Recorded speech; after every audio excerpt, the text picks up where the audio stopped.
نماز کیا ہے؟ بندے کا اللہ سے اس طرح ملاقات کرنا کہ وہ اللہ کے سوا کسی کو نہ جانتا ہو۔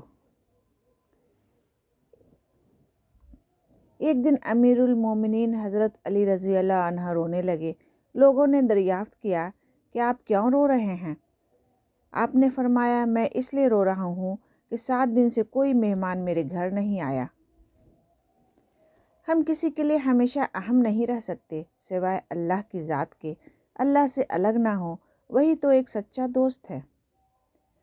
بغیر دوائیوں کے سوتے ہو، صبح بغیر تکلیف کے اٹھتے ہو، بغیر کسی سہارے کے آتے جاتے ہو، بغیر کسی پرہیز کے کھاتے پیتے ہو، تو کہو نا الحمدللہ۔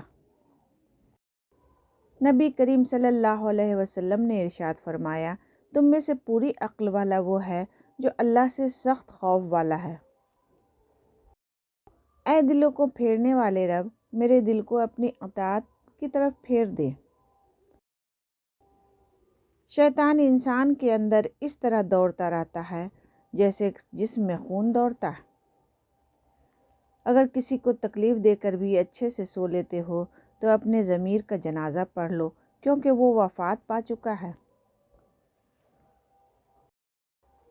استغفار کی کثرت رزق کو کھینچ لاتی ہے، نظروں کی حفاظت حکمت، دانائی اور فراست کو کھینچ لاتی ہے، حیا اور پاک دامنی خیروں، بھلائیوں اور برکتوں کو کھینچ لاتی ہے۔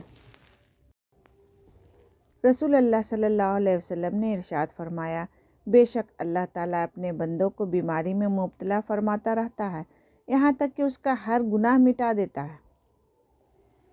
انسان کی فطرت پر لہجے کا بہت اثر ہوتا ہے۔ اگر اچھی بات بھی سخت لہجے میں کی جائے تو بری لگ جاتی ہے، اور کبھی کبھی بری بات بھی نرم لہجے میں کہی جائے تو بری نہیں لگتی۔